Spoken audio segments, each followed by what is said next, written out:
2021 সালে বাংলাদেশ পুলিশ কনস্টেবলের যে নিয়োগটা সেটা অলরেডি তৈরি করা হচ্ছে। তো এই আবেদনে আসলে কি কি থাকতেছে, কি কি প্রয়োজনীয় বিষয় আছে এবং কোন কোন নিয়মাবলীগুলো পালন করতে হবে, তার জন্য কিছু যে নিয়মাবলী আছে সেগুলো অলরেডি বাংলাদেশ পুলিশ তাদের প্রকাশ করেছে। তাহলে চলুন আর দেরি না করে আমাদের যে নিয়মাবলী আছে আমরা দেখে আসি।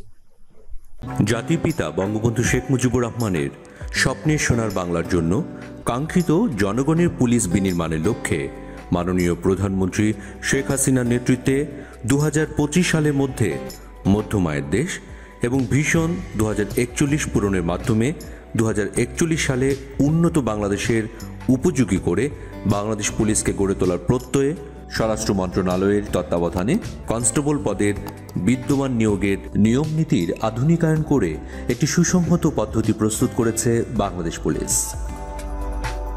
এই পদ্ধতিতে নিয়োগ বিজ্ঞপ্তি প্রকাশের পর থেকে মোট 7টি ধাপ অনুসরণ করে একজন যোগ্য প্রার্থী বাংলাদেশ পুলিশের সদস্য হিসেবে নিয়োগ পেতে পারবেন। পদের সাথে সঙ্গতি রেখে বিভিন্ন যোগ্যতা ও শর্তাবলী উল্লেখ করে বাংলাদেশ পুলিশের কনস্টেবল পদে লোক নিয়োগের বিজ্ঞপ্তি প্রকাশ করা হবে। ওই বিজ্ঞপ্তিতে আগ্রহী প্রার্থীদের অনলাইনে রেজিস্ট্রেশনের জন্য আহ্বান জানানো হবে। অনলাইনে আবেদনপত্র পরবর্তীতে পুলিশ হেডকোয়ার্টার্স কর্তৃক নির্ধারিত নিয়োগ বিধি অনুযায়ী ওয়েব বেসড স্ক্যানিং করা হবে। উল্লেখ্য যে প্রার্থী মিথ্যা বা অসম্পূর্ণ তথ্য প্রদান করলে ওই আবেদন নিয়োগের যে কোনো পর্যায়ে বাতিল বলে গণ্য হবে। এজন্য আগ্রহী প্রার্থীদের সঠিক তথ্য প্রদানের জন্য বিশেষভাবে অনুরোধ করা হচ্ছে। এই ওয়েব বেসড স্ক্যানিং শেষে যোগ্য প্রার্থীদের মোবাইল নম্বরে ইউজার আইডি এবং পাসওয়ার্ড সম্বলিত একটি SMS পাঠানো হবে। শারীরিক মাপ ও কাগজপত্র যাচাইকরণ এবং শারীরিক সক্ষমতা যাচাই পরীক্ষায় অংশগ্রহণের জন্য যোগ্য প্রার্থীদের অনলাইনে admit card for physical endurance test প্রদান করা হবে। যোগ্য প্রার্থীগণ A4 সাইজ কাগজে 2 কপি প্রিন্ট করবেন। অ্যাডমিট কার্ডের 2 কপি ব্যতীত কোনো প্রার্থী শারীরিক মাপ ও কাগজপত্র যাচাইকরণ ধাপে অংশগ্রহণ করতে পারবেন না। শারীরিক মাপ ও কাগজপত্র যাচাইকরণ প্রথম দিন। এই ধাপে অংশগ্রহণের জন্য মনোনীত প্রার্থীকে admit card for physical endurance টেস্টের 2 কপি, নিয়োগ বিজ্ঞপ্তিতে উল্লেখিত সকল ডকুমেন্টস সহ উপযুক্ত ড্রেসে নির্ধারিত দিনে যথাসময়ে নির্দেশিত স্থানে উপস্থিত থাকতে হবে। ভেন্যুতে প্রবেশের পরই একটি নির্ধারিত স্কেল দিয়ে প্রার্থীর উচ্চতার সঠিকতা যাচাই করা হবে।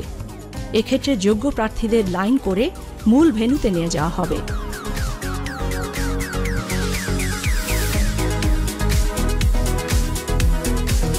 সেখানে বিজ্ঞপ্তিতে উল্লেখিত শর্তানুসারে প্রার্থীদের উচ্চতা, ওজন ও পুরুষ প্রার্থীদের ক্ষেত্রে বুকের মাপ পরিমাপ করা হবে। এরপর প্রার্থীর ডকুমেন্ট যাচাই করা হবে।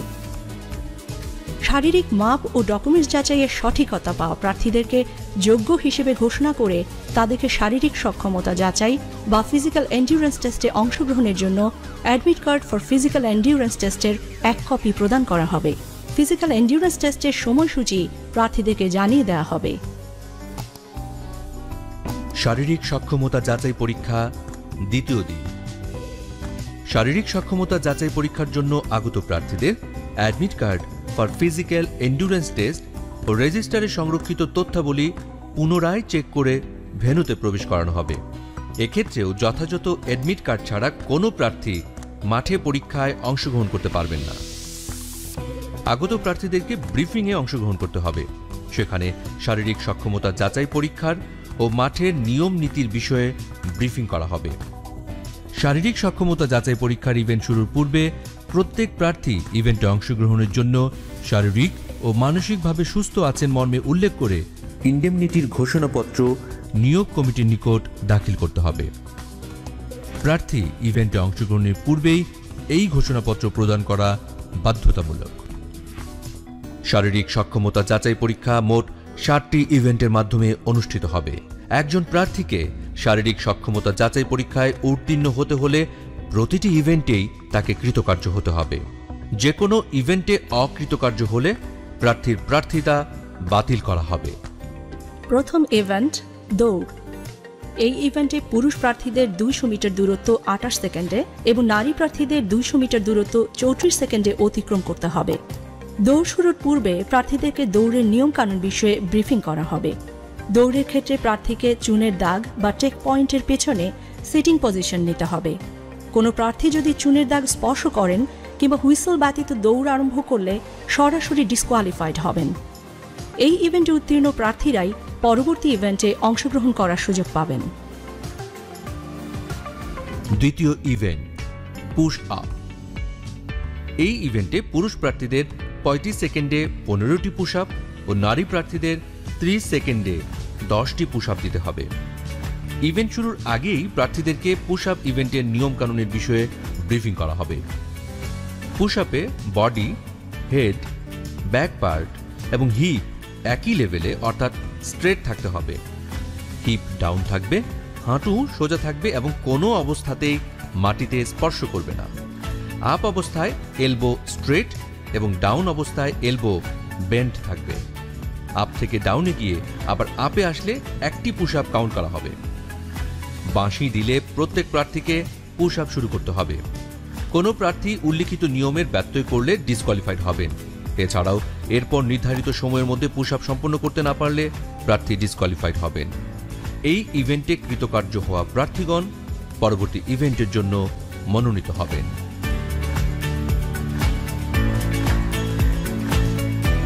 তৃতীয় ইভেন্ট লং জাম্প।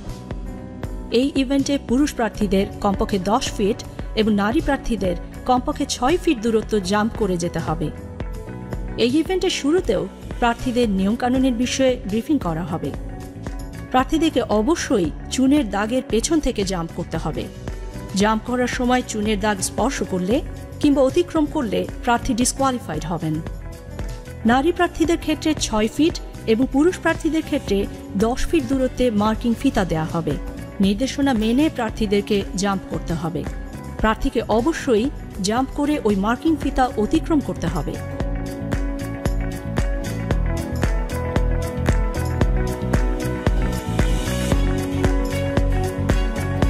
এক্ষেত্রে প্রার্থী মার্কিং ফিতা অতিক্রমে ব্যর্থ হলে ডিসকোয়ালিফাইড হবেন।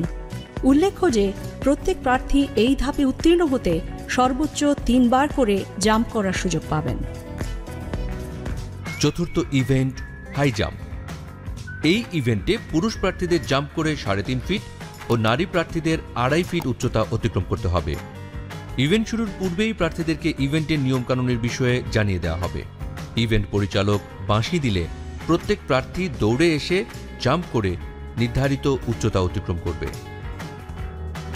জাম্প করার সময় ক্রসবার স্পর্শ করলে বা ক্রসবার পড়ে গেলে কিংবা জাম্প করার পর প্রার্থী জাম্পিং পিটের মধ্যে না থাকলে ডিসকোয়ালিফাইড হবেন।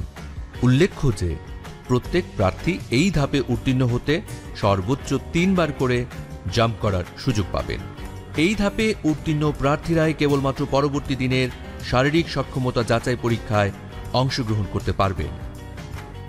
হাই জাম্প ইভেন্টের মাধ্যমেই শারীরিক সক্ষমতা যাচাই পরীক্ষার দ্বিতীয় দিনের কার্যক্রম শেষ হবে। শারীরিক সক্ষমতা যাচাই পরীক্ষা তৃতীয় দিন। শারীরিক সক্ষমতা যাচাই পরীক্ষার তৃতীয় দিনে নির্দেশনা অনুযায়ী প্রার্থীদের যথাসময়ে নির্ধারিত স্থানে উপযুক্ত পোশাকে উপস্থিত থাকতে হবে। তৃতীয় দিনের শুরুতেও প্রার্থীদের ব্রিফিং করে ওই দিনের কার্যক্রমের বিষয়ে অবহিত করা হবে। ব্রিফ শেষে প্রার্থীদের পুনরায় ইভেন্ট স্থলে নিয়ে যাওয়া হবে। পঞ্চম ইভেন্ট দৌড়।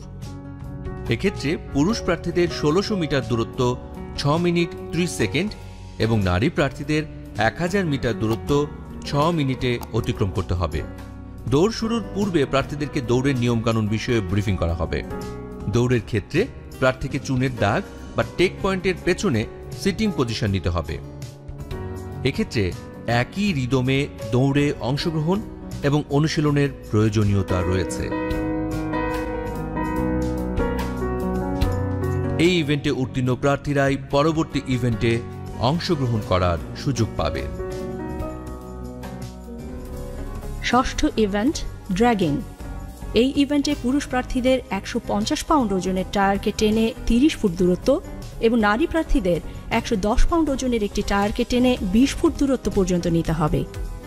ইভেন্ট শুরুর আগেই প্রার্থীদের ড্র্যাগিং ইভেন্টের নিয়মকানুনের বিষয়ে ব্রিফিং করা হবে। টায়ারের রশিকে কোমরের সাথে লাগিয়ে সামনের দিকে মুখ করে টেনে নিতে হবে। ড্র্যাগিং শুরুর বাঁশি দিলে প্রত্যেক প্রার্থী ড্র্যাগিং শুরু করবেন। এক নাগারে ড্র্যাগিং করতে হবে। এক্ষেত্রে যদি কোনো প্রার্থী বসে পড়েন কিংবা থেমে যান কিংবা নিজের ট্র্যাকের বাইরে টায়ার নিয়ে যান, তাহলে প্রার্থী ডিসকোয়ালিফাইড হবেন। এছাড়াও দূরত্ব অতিক্রমে ব্যর্থ হলেও প্রার্থী ডিসকোয়ালিফাইড হবেন।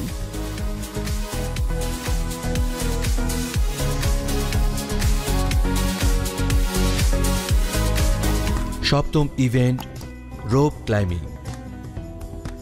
এই ইভেন্টে পুরুষ প্রার্থীদের কমপক্ষে 12 ফিট এবং নারী প্রার্থীদের কমপক্ষে 8 ফিট রোপ ক্লাইম্বিং করতে হবে। ইভেন্ট শুরুর পূর্বেই প্রার্থীদের রোপ ক্লাইম্বিংয়ের নিয়ম নীতি জানিয়ে দেওয়া হবে।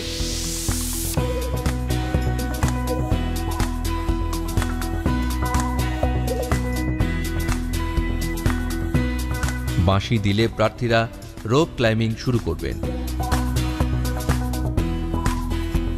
প্রার্থী নির্ধারিত উচ্চতায় উঠতে ব্যর্থ হলে প্রার্থী ডিসকোয়ালিফাইড হবেন। এই ইভেন্টে উত্তীর্ণ প্রার্থীরা ফিজিক্যাল এন্ডুরেন্স টেস্টে চূড়ান্তভাবে নির্বাচিত বলে ঘোষিত হবে। অতঃপর তাদেরকে সারিবদ্ধভাবে নারী ও পুরুষ কোটা ভিত্তিক আলাদা আলাদাভাবে দাঁড় করানো হবে। তাদের তথ্যাদি পূরণের জন্য ফর্ম সরবরাহ করা হবে। পূরণকৃত ফর্ম, ফিজিক্যাল এন্ডুরেন্স টেস্টের কার্ড, সার্টিফিকেট, পাসপোর্ট সাইজের ছবি এবং অফেরতযোগ্য ব্যাংক চালান, বিজ্ঞপ্তিতে উল্লিখিত সকল ডকুমেন্ট সংগ্রহ করে পুনরায় যাচাই বাছাইপূর্বক উপযুক্তদের ডকুমেন্টস রিজার্ভ অফিসের হেফাজতে রেখে নিয়োগ বোর্ড সভাপতির স্বাক্ষরিত লিখিত পরীক্ষা সহ অন্যান্য সকল পরীক্ষার জন্য প্রবেশপত্র ইস্যু করা হবে। পরবর্তী সময়ে উত্তীর্ণ প্রার্থীকে বাংলা, ইংরেজি, সাধারণ গণিত ও সাধারণ বিজ্ঞানের ওপর 45 নম্বরের লিখিত পরীক্ষায় অংশগ্রহণ করতে হবে। লিখিত পরীক্ষায় উত্তীর্ণদের 15 নম্বরের মনস্তাত্ত্বিক ও মৌখিক পরীক্ষায় অংশগ্রহণ করতে হবে। এরপর লিখিত পরীক্ষা, মনস্তাত্ত্বিক ও মৌখিক পরীক্ষার নম্বরের উপর ভিত্তি করে বিজ্ঞপ্তিতে উল্লিখিত কোটা অনুসরণ করে জেলাওয়ারি মেধাক্রম তৈরি করে প্রাথমিকভাবে প্রার্থীদের নির্বাচন করা হবে। প্রাথমিকভাবে নির্বাচিত প্রার্থীদের পুলিশ ভেরিফিকেশন ও স্বাস্থ্য পরীক্ষা সম্পন্ন করে চূড়ান্তভাবে প্রশিক্ষণে অন্তর্ভুক্তকরণ করা হবে।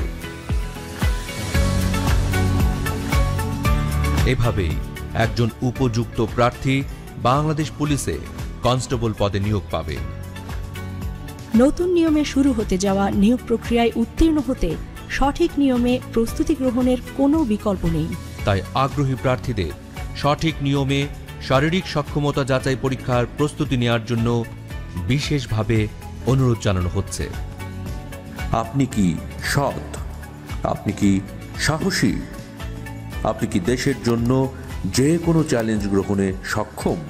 যদি আপনার উত্তর হ্যাঁ হয়, তবে আপনাকেই খুঁজছে Bangladesh police. Join Bangladesh police. চাকরি নয়, সেবা।